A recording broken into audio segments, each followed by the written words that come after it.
Tom Kenny, plus Allison Rose in our news, Paul Bryant on sound effects, and Dave Dameshek's #1 sports. And now, pumpkin spiced for a limited time only, Adam Carolla. Yeah, get it on. Got to get it on. No choice but to get on mandate. Get it on. Welcome to the show. Welcome, Dave Dameshek. Hello, Ace and Company. What's the poop, everybody? Oh, it's coming. That poop is coming. Well, especially after the Oh, election. yeah. Yeah, we have Spittles from the Zeke Smokehouse out here in La Crescenta. Actually, La Cañada. Used to be up on Honolulu. I used to go up there. Yeah, it's weird what Montrose is. Montrose must be in La Cañada. We'll work it out. Anyway. Hey, it's a hot 70s rock band too, dude, so people can identify one way or the other. Anyway, Zeke's Smokehouse.com is where you go. They brought us a bunch of great ribs. And it's how I know we're not meant... You know, there's certain things like I know we're wired for, like, you know, guys are horny. Like there's a we need to reproduce because you wouldn't get a boner every 10 seconds from the age of 13 till 10 minutes So we after talked you about die. last week. I was in here that with all the hair that used to cover and the stench that must have been with the human Yeah. form until soaps and perfumes, and Yeah. people still reproduced back then. But you say to somebody, all you have to do is say to a bunch of well-fed white folk and Chris Max Pat over there, God knows what he is. Jesus Christ. But you tell them, hey, the guys from Zeke's are bringing over some ribs and brisket, and everyone's buzzing all day. I mean, I'm thinking about it all day. I got plenty of money. Chris was thinking about it all weekend. No. Everybody's thinking about it, and then I show up at 6:30, like, where's the ribs? They're not here. Well, someone get on the phone. It's a visceral thing. It speaks to a part of us that's millions of years old. And, you know, that thing when somebody goes, well, you know, we're really not made. We're not supposed to be. It's like, tell that to the fucking miniature caveman that got shoved up my ass a million years ago and is crying for some fucking ribs. Because I wouldn't be salivating. It's like, whether it's ribs or fucking... Send some water first and then some ribs. Yes. It's so long of it up here. Whether it's titties, fucking, or ribs, we wouldn't have the kind of reaction. And nobody has this sort of feeling they have toward, like, a pastry, a kale, that they're like, or some dessert that they're not really that into, but I'll give it a try. Like, it's all right. One bite's good. This is one of, there are probably, like I've said, if Carolla had 10 commandments or 10 observations that are the keenest, I would put this in the top 10. I've used that one many times myself. I always take the time to give you credit for it. But your point is right. Well, you're supposed to be a vegetarian. Our bodies are made. How come you, like you said, you salivate when you smell that steak? Right. A steak on the grill. You walk into a steakhouse and your mouth literally waters. How could that be explained? Well, also, you dream about fucking and food. Sometimes fucking food. Yes. I don't think I dream about food. True Smell it in the story. microwave. I had a nightmare when I was very young that I was being raped in a pan of lasagna. Hold on, it just came. I swear to God, I've never told anyone that. Smell the cheese is weird. You were raped in a pan of lasagna. Yeah. Wow. I know. I was small or dish was big or both. It is one of I was those. hairy, I knew that. Chef Boyardee. Too much Garfield. One of those. Definitely one of those things when you're speaking to the analyst where he goes with a notepad. Hold on. Scratch out a few things. This may take a minute. I see. Hold on a second. Yeah. Well, there you go. That's what I'm saying. You dream about food. You dream about fucking, and once in a while, when you're in a rush, or it's a Wednesday, hump day, and lasagna hump day, you just combine the fucking and the eating into one big, nice, sweet dream. All right. Thanks to Zeke for that. Speaking of food, and yes. The off-speed pitch, by the way, and that menu out there was no stuff in that. It was a nice Really? taste stuff. Well, pork rib there is just one of the more standard ribs. That was Everything. how about you?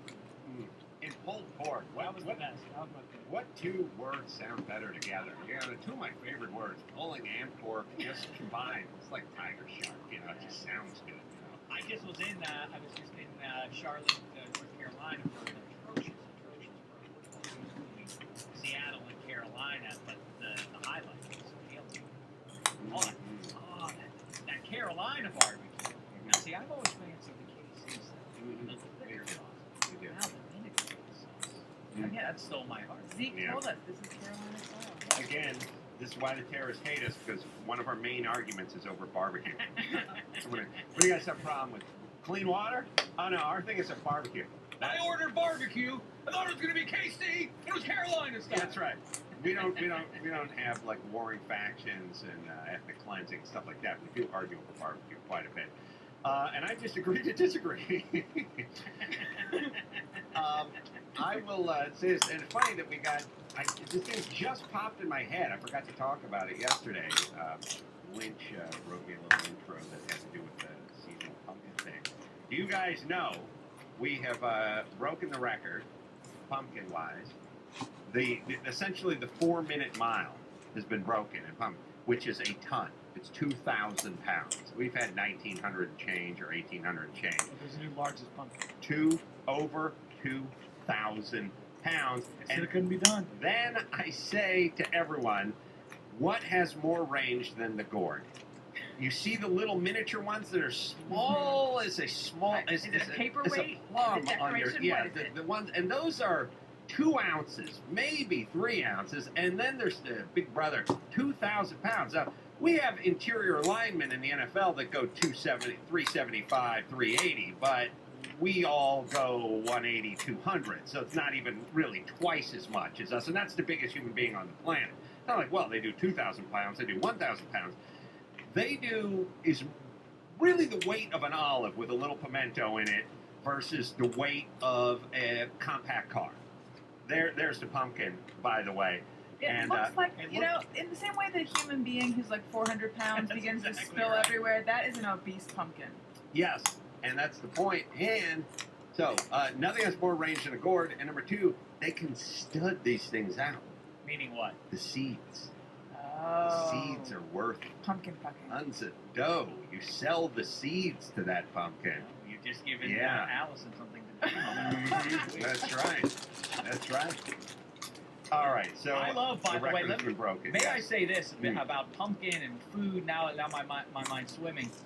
We're in that season now that is really great. You know, some the foods and whatever and the traditions associated with certain holidays and seasons are sometimes underwhelming. But is there anything better when it's time for all the pumpkin-related stuff? The pumpkin pie. And then the one that didn't probably exist until about a dozen years ago, that maybe is even superior to pumpkin pie.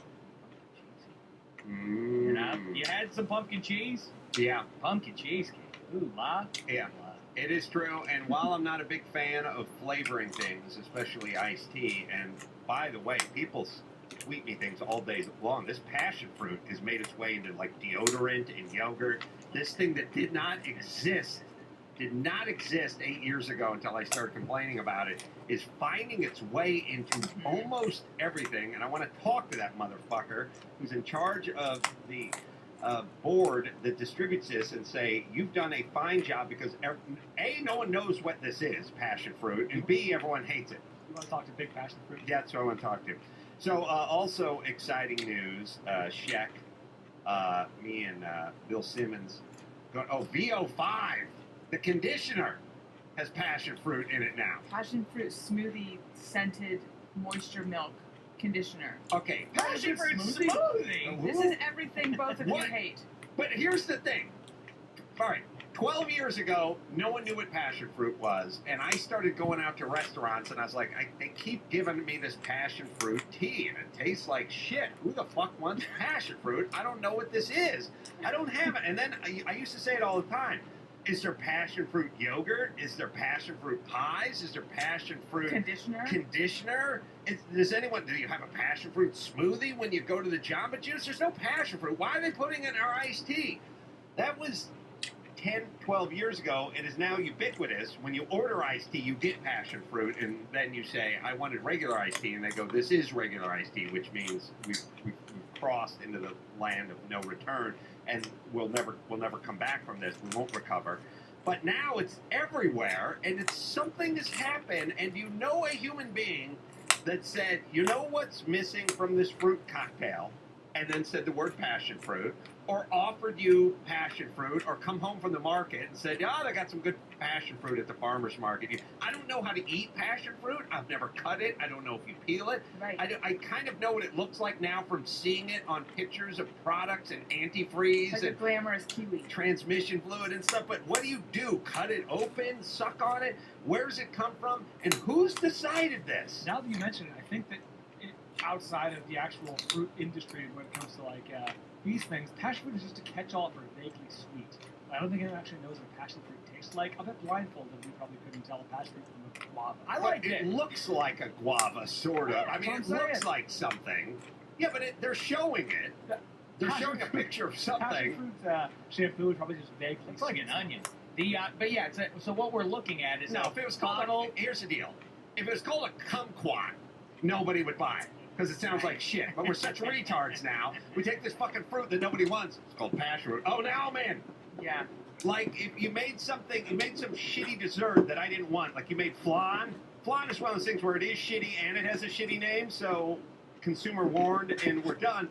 But if you called it genius pudding, then it'd be like, fuck yes, I like that stuff. What do you think, I'm a retard? It's like polenta and grits. It's like how high-end Yes. restaurants get away Right. with like selling grits essentially for like $10 on the side. Polenta.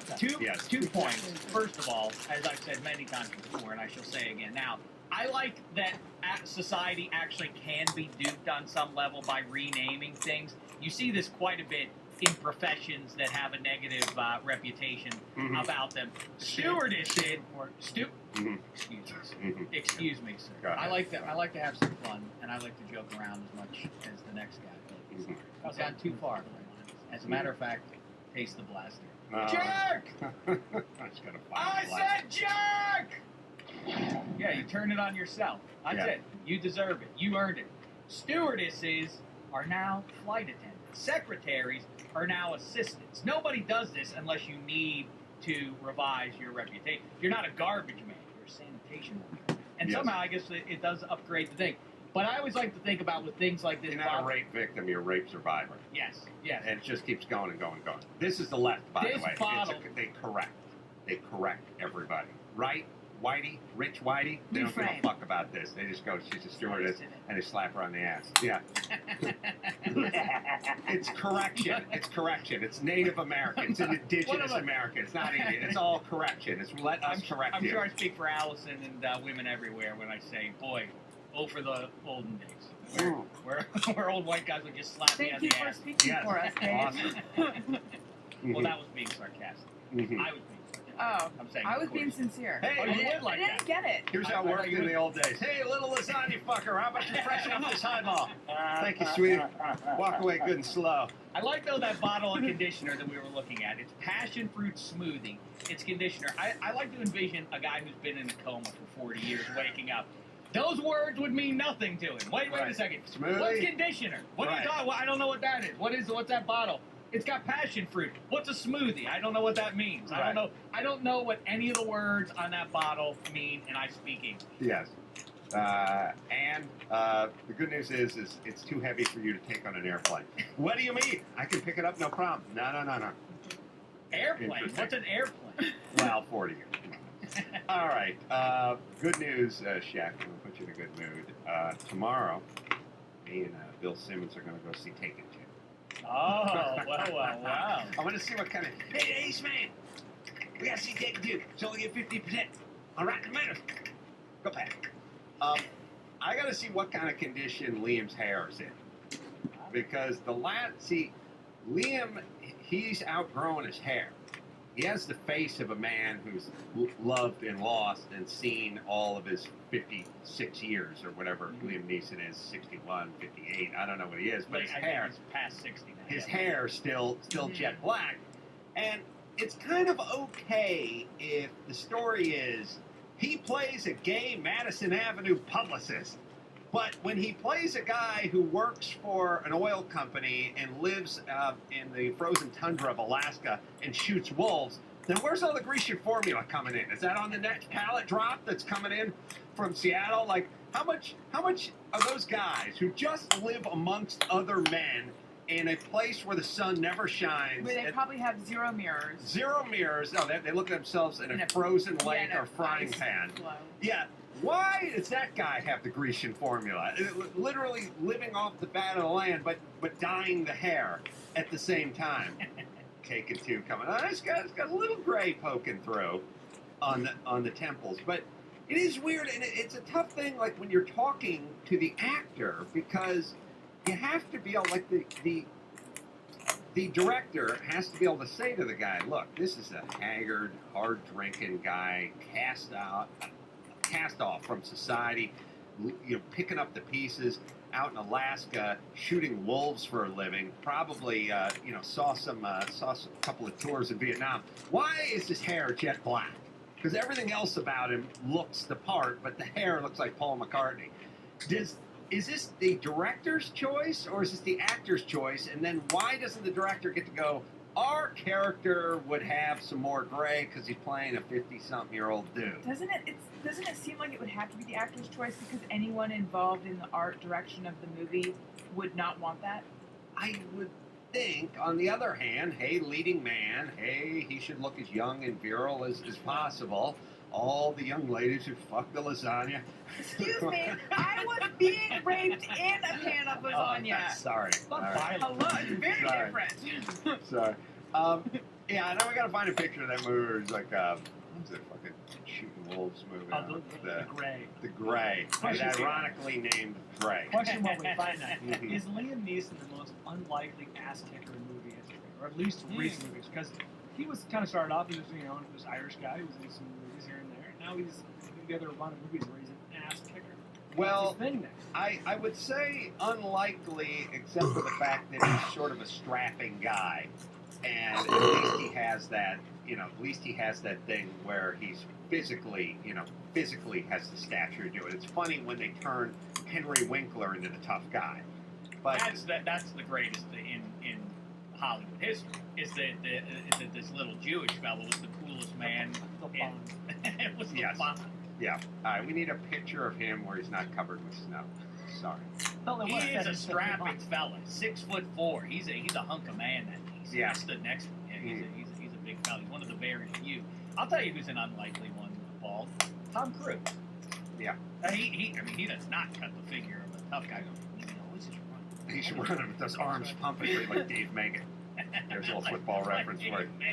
Timely reference. Well, Dave, Adam, Brian, you can't answer this one. Sorry. Would you guys dye your hair at any point? I suppose if it was for something. There are guys who it sort of looks normal on. Like Dag is gray, but black dudes can do it until 5 years after they die. Black guy can be 75. Shit! Dag can have black hair, and no one says anything. It doesn't seem weird. But if he just lets it go, he looks like the guy from Uncle Ben's box. I'll tell you what I do. No, would I dye my hair? No. But and first of all, the reason is because you can tell. John Travolta is obviously a multi-millionaire. It doesn't change the fact that everyone in the world can tell he's dyeing his hair. Same way when people get Botox. Well, he paints his head. I know, but you can tell. People who get plastic surgery, people say, well, that's just a bad plastic surgery job. Is it really? Because that's a multi-millionaire actress who can spend whatever she wants, and I can tell she's had work done. Meg Ryan looks ridiculous.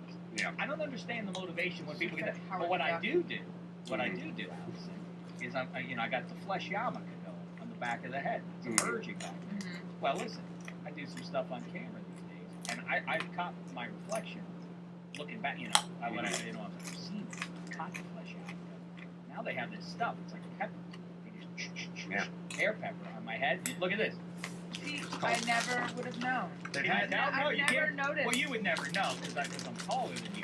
But yeah, if I'm sitting down, you walk up behind me. It's my shame. No, you'll see it. You'll see it a lot of times when the guy's doing something that he wouldn't normally do, like when the host gets put in the dunk tank or something like that, or when the camera is on the jib and goes up over the audience or something. You don't see it straight on. You have to get at an angle that they're almost never at. But if they do get to that, you'll see that a lot of guys have that.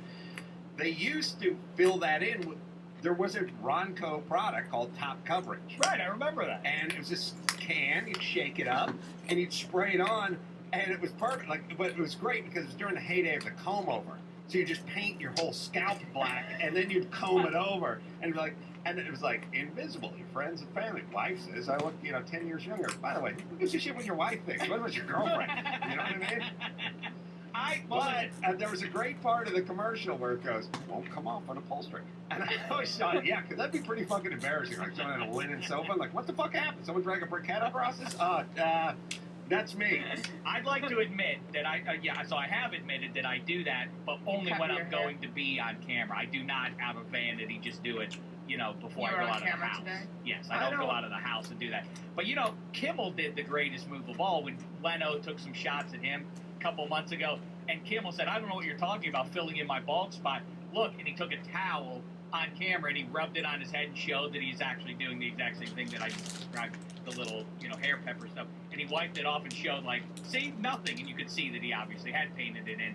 That's diabolical on Kimmel's part, because Leno must be thinking, I take shots at him and he basically admits to it. I have nowhere to go with this guy. That's how you win. That's the winning play. Well, they should use Top Coverage because it doesn't come off on a pulse. And they came up later on with another product, but the first one was called Top Coverage. And I know because I would stay home from school and I would cut school and I would watch every commercial was either driving a truck with Wally Thorpe School of Trucking and Wally Thorpe School of Trucking. And then there was Debbie Dudeson School of Trucking. And then there was learning to work in a doctor's world. I remember thinking when I was 9, I could be a nurse. I could do that. And then there was all the Ronco stuff, with the stuff that peeled a potato while you just pedaled a bicycle and peel a potato. There's even stuff where you cut the glass and make your own drinking glasses out of your pop bottle, saving thousands over a lifetime, But that was one of the things, and it's effective. It's not good for the comb over, but it's good if you're just in the back, because all you have to do is you have to not have a white scalp wink at you in a sea of black hair. The ones who get greedy, like John Travolta and Paul McCartney, those are the ones I understand. You're 70 years old. Let a little gray creep in around the temple. You'll still get your dick sucked, Sir Paul McCartney. You can't take the songs away from you. And you sort of look normal. You still look good. The idea is to be 70 and look 58, not be 70 and look 17. That's where they get greedy. But I do think if it's for the part, you do it for the part. And if you're shooting wolves out in the wilds of Alaska, you should have a little gray in the temple. And I don't know, do we find out how old Liam Neeson is? I'm going to guess 63. I'm guessing 65. I'm going younger. I'm going 62. Under 60. 59 or 60. 60. Woo, right at 60. All right. But anyway, you're 58, 57 when you shoot the movie. You're playing a guy who's, 52 or whatever. Put it in there. I like when actors, apropos very little we're talking about, but I do like it when actors announce when they are talking about their movie they just made. When they do, I made a choice with him. I felt my character wore his hair this way. The first thing I do when I try to get into a character is I figure out his walk. I figure out his walk. All right, you stinking pretentious blowhard. Shut up how he walks. Yeah. He walks very much like you, actor. That's how he walks. Even when we weren't shooting, I walked that way the whole time. Tom does that with running. Lending Tree. I just spoke to these cats. Good people. What Lending Tree does, by the way, time to do a little refinance. A little extra money in your pocket. Don't know where to start? Lending Tree can help. What they do is they don't charge you anything. Mortgage rates, by the way, are at historic lows. 3.125 APR. You can refinance your home and you can save yourself hundreds of bucks a month. And what you do is they just find, they make the banks work for you. You just hit up Lending Tree and they go hit up the banks, and they got a whole bunch of them buying for your account, and they